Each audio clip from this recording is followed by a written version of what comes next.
Tunduk kepala kita berdoa sebelum kita membaca merenungkan firman-Nya. Kami datang dalam ucapan syukur, terima kasih karena Tuhan baik dan Tuhan menyatakan kebaikan-Mu di dalam hidup kami.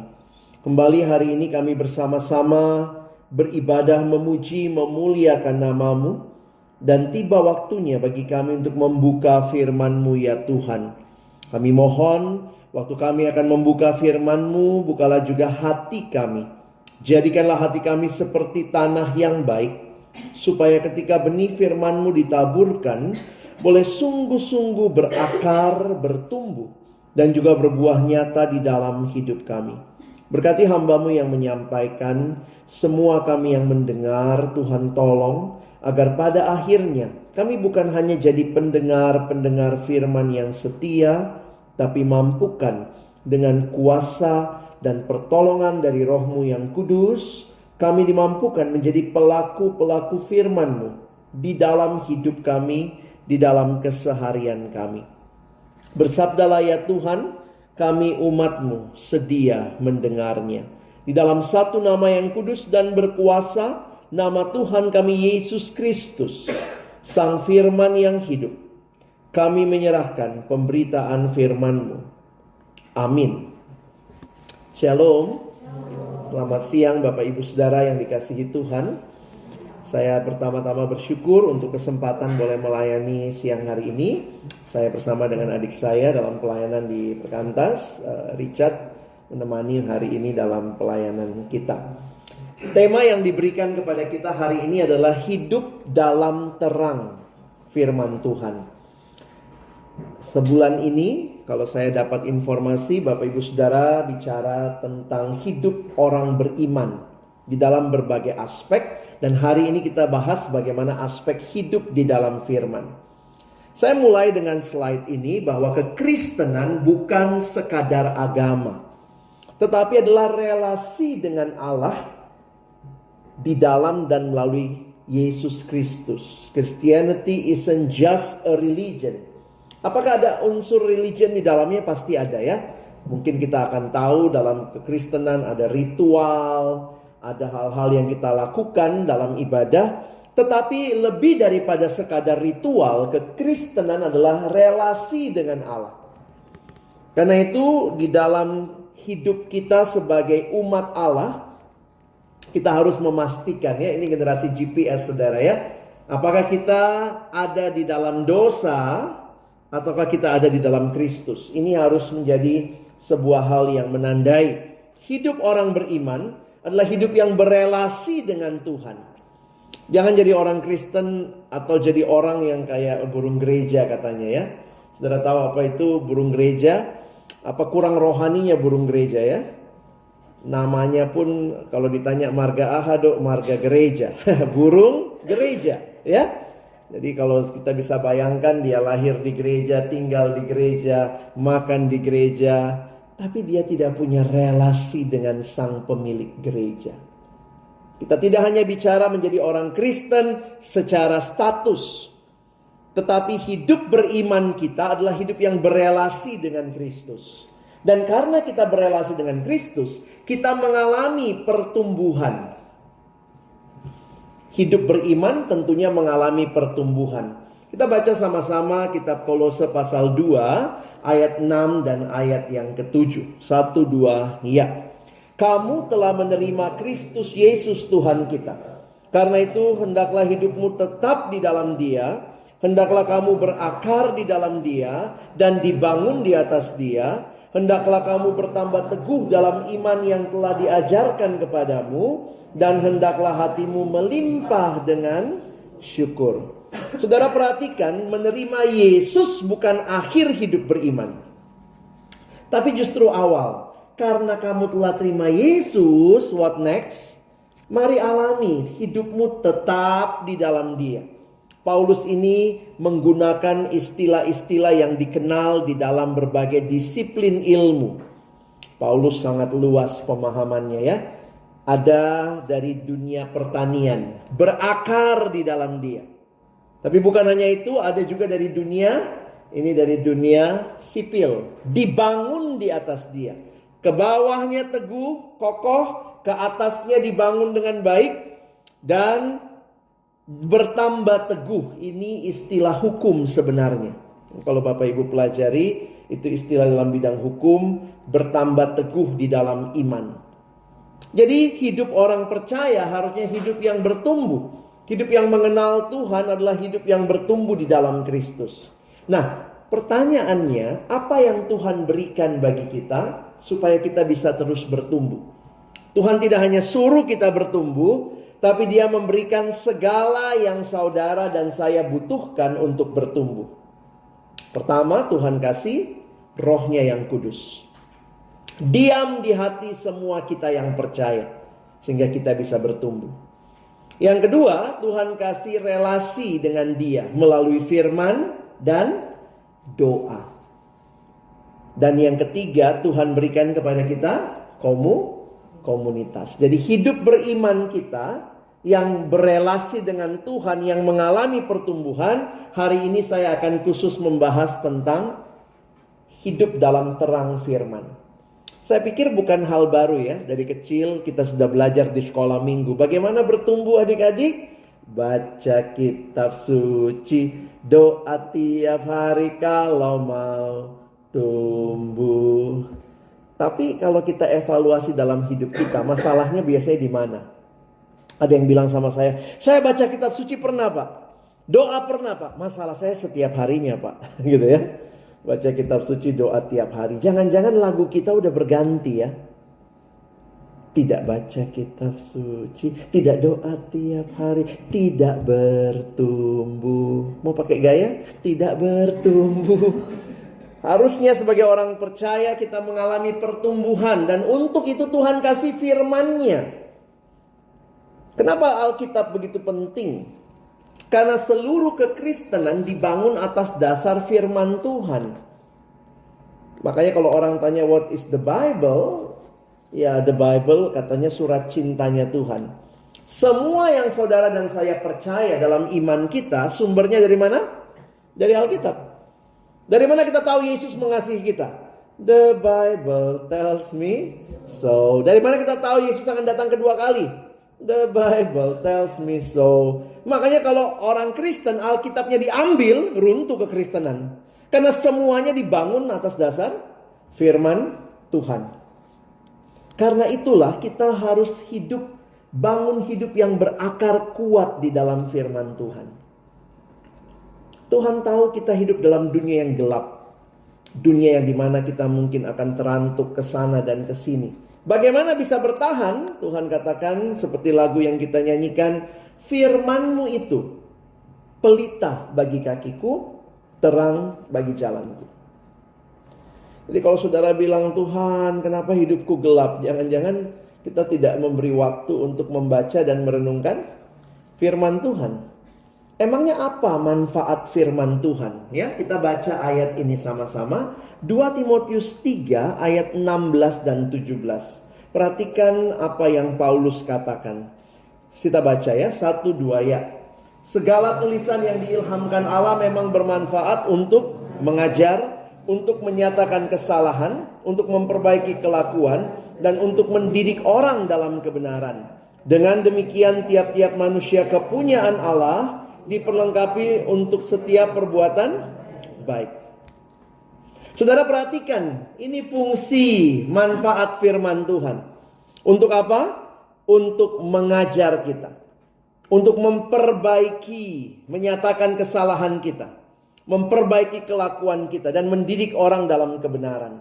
Kalau kita memberikan waktu untuk mengalami firman itu mengubah hidup kita, maka ini manfaat yang Tuhan janjikan bagi kita. Saudara mau excellence dalam pekerjaan? Nih, Alkitab mendidik dalam kebenaran, memperbaiki kelakuan. Dan ini harusnya menjadi bagian kehidupan kita. Jadi orang-orang yang bekerja dalam profesi saudara, sebagai PNS, orang-orang yang mau hidup dipimpin oleh kebenaran firman Tuhan, kiranya itu menerangi jalan kita, sehingga kita tahu apa yang baik, apa yang buruk, kita tahu apa yang benar, apa yang salah. Kita tidak lagi mempertanyakan, saya perlu berintegritas atau tidak ya? Saya perlu jujur atau korupsi ya. Kalau firman Tuhan menerangi hidup kita, itu menjadi bagian yang terus mendidik kita. Saya banyak pelayanan ke anak remaja ya. Kadang-kadang dia bilang, saya malas Kak baca Alkitab. Saya bilang, kenapa Dek? Kayaknya semua tentang saya. Gitu ya. Maksudnya mungkin tiap kali dia baca kayaknya dia ditegur, dia dikoreksi. Tapi saya bilang ya berarti firman Tuhan telah melakukan fungsinya dalam hidupmu. Firman Tuhan seperti cermin saudara ya. Bapak Ibu tentu lihat cermin, tahu cermin ya. Saya beberapa kali kalau pas lagi ngajar, biasanya waktu ngajar itu sekarang kan pakai marker gitu ya, whiteboard ya.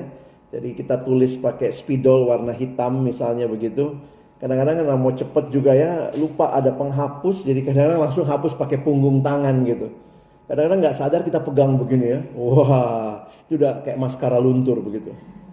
Beberapa kali mahasiswa saya ketawa-ketawa, hihihi gitu ya. Saya bilang, ada apa? Itu pak gitu ya. Nah makin kita bersihkan, makin melebar gitu ya. Cara terbaik kemana saudara? Ke depan cermin. Supaya kita tahu, oh di bagian sini ya. Karena kalau kita tanya mahasiswa, kanan dikit pak, atas pak, belakang dikit pak. Di mana gitu ya.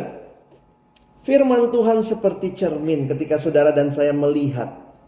Ini harus diperbaiki. Ini harus saya tingkatkan. Ini benar, ini salah. Menolong hidup kita. Jadi firman Tuhan itu membawa hidup kita makin mengikuti kehendak Allah. Saudara mau excellent dalam pekerjaan, kiranya bukan cuma baca buku manual dari tempat kita bekerja, bukan hanya baca job description kita, tapi biarlah firman Tuhan mendidik kita dalam keseharian kita. Seorang penginjil besar namanya D.L. Moody mengatakan kalimat ini. The Bible will keep you from sin, or sin will keep you from the Bible. Kadang-kadang kita menjadi orang-orang yang rasanya susah sekali berelasi. Jangan-jangan ada dosa-dosa yang menghalangi kita, yang membuat kita tidak mau memberi diri dikoreksi oleh kebenaran firman Tuhan. Banyak juga yang bilang, mana kehendak Tuhan? Apa kehendak Tuhan? Saya seringkali melayani dulu anak remaja itu kalau mau ujian SMA, lalu mau lulus-lulusan kan masuk ke ini ya, masuk ke kampus. Biasanya itu mendadak rohani tuh, anak-anak kelas 3 SMA gitu ya. Kalau ketemu, gimana dek? Iya kak, aku gak tahu Tuhan mau apa dalam hidupku. Wih, ngomong Tuhan kau sekarang ya. Wah, kelas 3 tuh, aku gak tahu Tuhan mau apa buat hidupku. Aku gak tahu Tuhan mau apa. Lalu saya tanya, kau gak tahu Tuhan mau apa? Kau rajin gak baca firman? Nah itulah kak, udah kelas 3 begini, kelas 12 bimbelnya ribet banget. Jadi mau tahu kehendak Tuhan, tidak pernah baca firman Tuhan. Hati-hati saudara. Kita mengatakan firman Tuhan, tapi ternyata kita tidak punya relasi dengan Tuhan dalam firman-Nya. Kiranya kutipan ini menolong kita mengingat. Don't say God is silent with your Bible closed.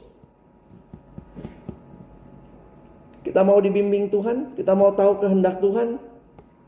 Firman-Mu pelita bagi kakiku. Dan Alkitab tidak diberikan buat kita untuk menambah sekadar pengetahuan kita ya. The Bible was not given for our information, but for our transformation. Kita nggak baca Alkitab untuk CCA kan, untuk cerdas sama Alkitab. Ada orang yang rajin tiba-tiba baca Alkitab gitu ya. Kita membacanya supaya Alkitab menjadi firman yang mengubah hidup kita. Membaca Alkitab tidak dimaksudkan untuk sekadar menambah pengetahuan kita, tetapi mengubah kehidupan kita. Ada banyak kutipan yang saya coba pikirkan. Salah satunya dari pendeta John Stott, dia mengatakan, izinkan firman Tuhan menggoncang hidup kita ya, atau memutarbalikkan segala kemapanan, kenyamanan kita, karena jangan-jangan kita sudah terlalu jauh di dalam ketidakbenaran. Dia mengatakan dalam bahasa Inggris, we must allow the word of God to confront us, to disturb our security, to undermine our complacency, and to overthrow our patterns of thought and behavior. Kiranya ini menjadi kerinduan kita. Firman itu bekerja waktu kita membacanya, merenungkannya. Kenapa? Karena kita butuh firman, saudara, ya. Membuat kita bertumbuh, ya kita harus butuh firman. Di dalam tulisannya, Paulus pakai kata tinggal di dalam Dia. Tadi ya, berakar di dalam Dia. Ini sebenarnya kalimat Yesus. Yesus berkata, akulah pokok anggur dan kamulah ranting-rantingnya. Barang siapa tinggal di dalam aku, remain in me, dan aku di dalam dia, ia berbuah banyak, sebab di luar aku kamu tidak dapat berbuat apa-apa. Banyak orang merasa bisa hidup sendiri, tidak butuh Tuhan. Tapi kita butuh Tuhan. Apa artinya tinggal di dalam Dia? Firman-Nya tinggal di dalam kita. Ini dijelaskan di ini ayat 5 ya. Dijelaskan di ayat 7. Jikalau kamu tinggal di dalam aku dan firman-Ku tinggal di dalam kamu, mintalah apa saja yang kamu kehendaki dan kamu akan menerimanya. Saya pikir mari kita belajar serius dengan Alkitab kita. Tentu kita punya Alkitab, sekarang di HP pun ada begitu, saudara ya. Tapi pertanyaannya, apakah firman Tuhan itu telah menjadi bagian yang benar-benar setiap hari menerangi kehidupan kita. Saya pernah datang ke satu sekolah Kristen, saya nggak usah sebutkan namanya ya. Jadi waktu itu pimpin kebaktian anak-anak SMA, itu kira-kira 200-an anak. Dan karena itu sekolah Kristen, saya tanya sama mereka ya, siapa yang dari kecil Kristen? Begitu lahir udah namanya Matius, Markus, Marta, Maria gitu ya. Terus mereka angkat tangan lah. Wah, angkat tangan. Itu kira-kira 90%. Namanya juga sekolah Kristen ya. 90% itu udah Kristen dari kecil. Mereka angkat tangan. Terus saya bilang, saya mau bikin tes sebentar ya. Bolehkah saya tes saudara? Saya bilang gitu. Sekarang angkat tangannya yang tinggi. Tetap ya angkat tangan ya. Sekarang Bapak tanya, siapa yang sudah pernah baca Alkitab sekali habis dari Kejadian sampai Wahyu? Pelan-pelan turunlah tangan itu ya. Saya bilang pelan-pelan aja turunnya biar gak malu ya. Puji Tuhan masih tersisa 3 anak saudara ya. Masih ada juga ternyata. Itu keluarga Kristen dari kecil. Ternyata kalau kita bilang, itulah ya, orang Kristen ini gak serius-serius amat kok sama Alkitabnya ya. Beberapa ada yang bilang gini, jangan rajin-rajin kau baca Alkitab, nanti dibelon kau. Nanti kau jadi gila begitu ya. Ada kalimat-kalimat yang kayaknya kalau terlalu banyak belajar Alkitab bisa jadi gila. Saudara, apakah itu kebenaran? Saudara sepupu kita pulang sekolah, anaknya itu biasanya pergi pengajian ya. Karena itu kebiasaannya. Karena apa? Kerinduan mereka, anaknya khatam selesai baca Al-Quran itu kira-kira SMP kelas 3 loh. Makanya pulang sekolah dari SD biasanya sudah pergi mengaji sampai selesai. Anak orang Kristen pulang sekolah les. Matematika, fisika, kimia ya. Karena lebih takut dia anaknya gak ngerti fisika, kimia daripada gak baca Alkitab ya. Kalau gak baca Alkitab gak apa-apa lah. Nilaimu jelek tadi nak. Aduh les ya. Saya kadang-kadang mikir pertanyaannya kita serius gak dengan firman Tuhan? Kalau ibu-ibu pada kumpul tunggu anak pulang sekolah, apa yang dibicarakan? Berapa nilai matematikanya kemarin ulangan anaknya? Oh 10. Ih siapa guru lesnya? Boleh minta gak nomornya? Ada nggak ya kalau guru-guru orang tua Kristen kumpul, ih anak saya baru selesai baca Injil Yohanes loh, gitu nggak ya? Kayaknya ngapain ngomong begitu ya? Ya ini cuma sedikit menggelitik kita. Seberapa serius kita sama firman Tuhan? Katanya firman-Mu pelita bagi kakiku, terang bagi jalanku. Bahkan di beberapa gereja yang masuk pertama apa?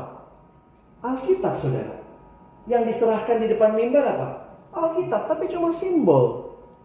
Ini jadi pertanyaan buat kita, orang Kristen. Apakah firman Tuhan benar-benar jadi bagian kehidupan keseharian kita?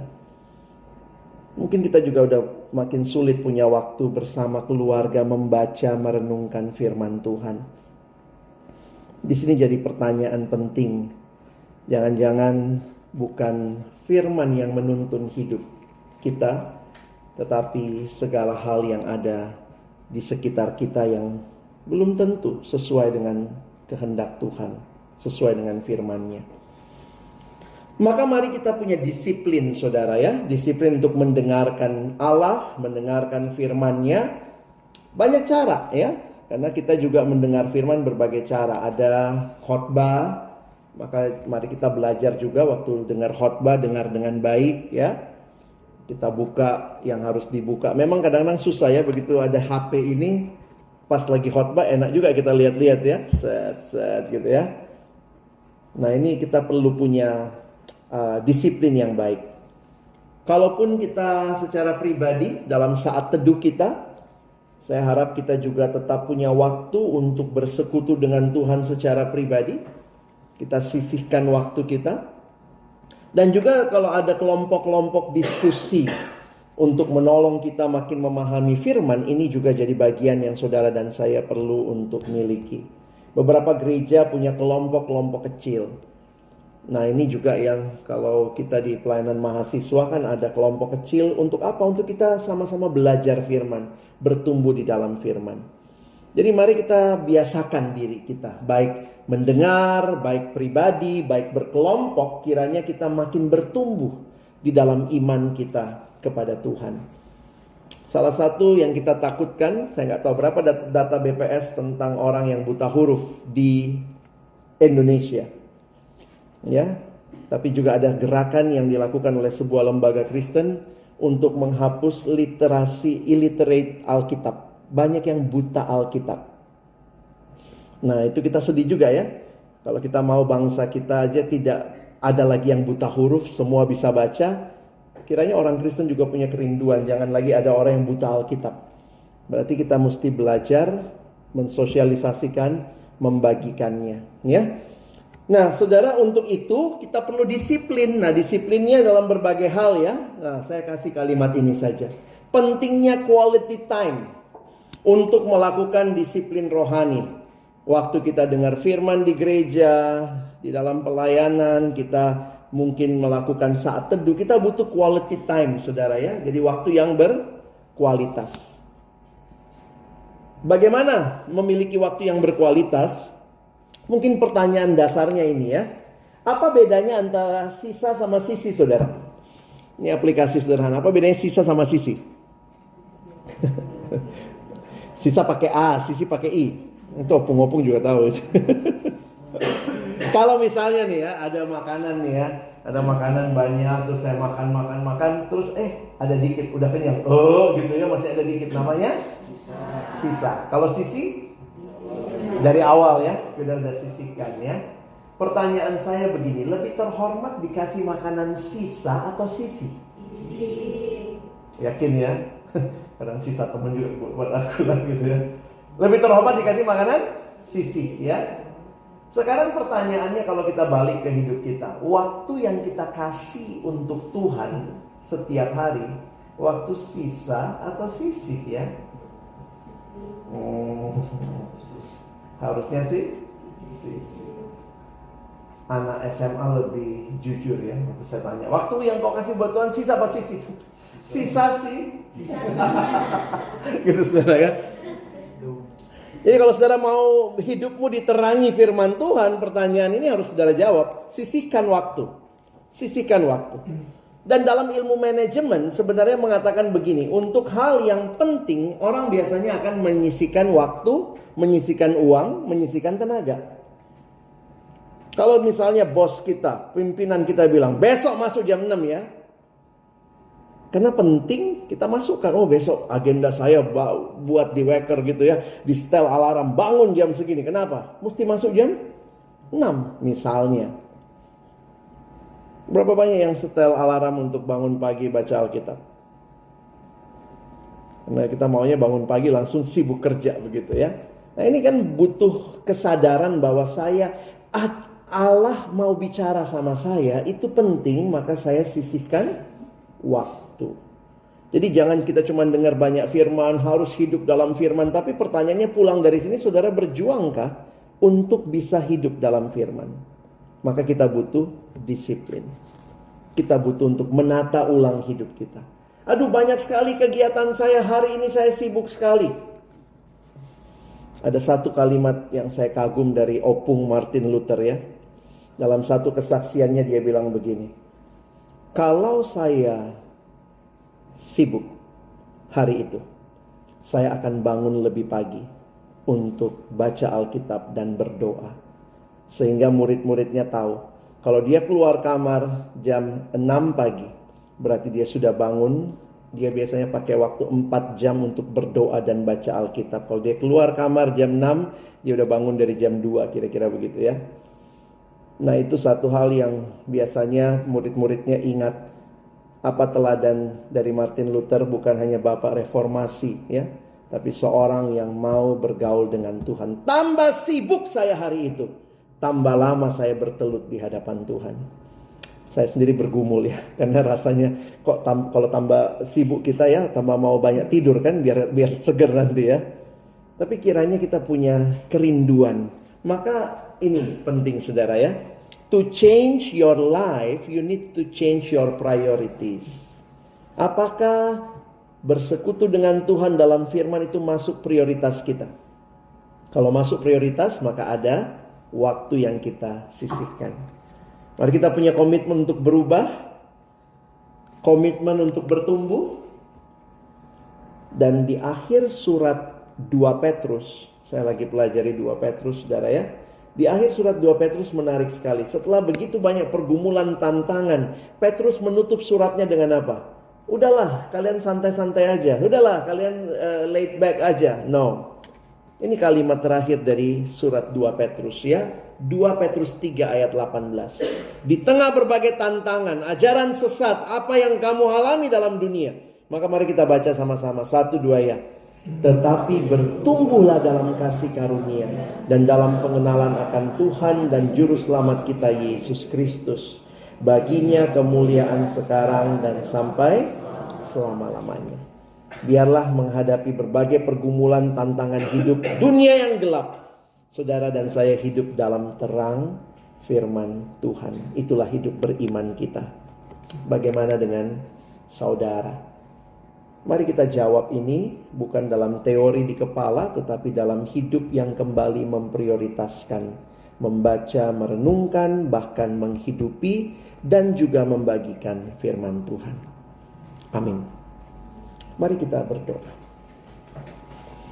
Tuhan, terima kasih untuk firman-Mu kembali menerangi kehidupan kami, mengoreksi hati kami, dan membawa kami untuk hidup bukan bagi dunia, bukan bagi diri kami, tapi kami mau hidup bagimu. Terima kasih untuk firman-Mu yang Kau berikan kepada kami. Kami memiliki kitab suci Alkitab saat ini. Biarlah itu menjadi kerinduan kami untuk boleh benar-benar punya waktu membaca, merenungkan, menghidupi, membagikan firman-Mu. Sekali lagi terima kasih. Tolong kami bukan cuma jadi pendengar-pendengar yang setia, mampukan kami jadi pelaku-pelaku firman-Mu. Dalam nama Tuhan Yesus kami sudah berdoa, bersyukur. Amin.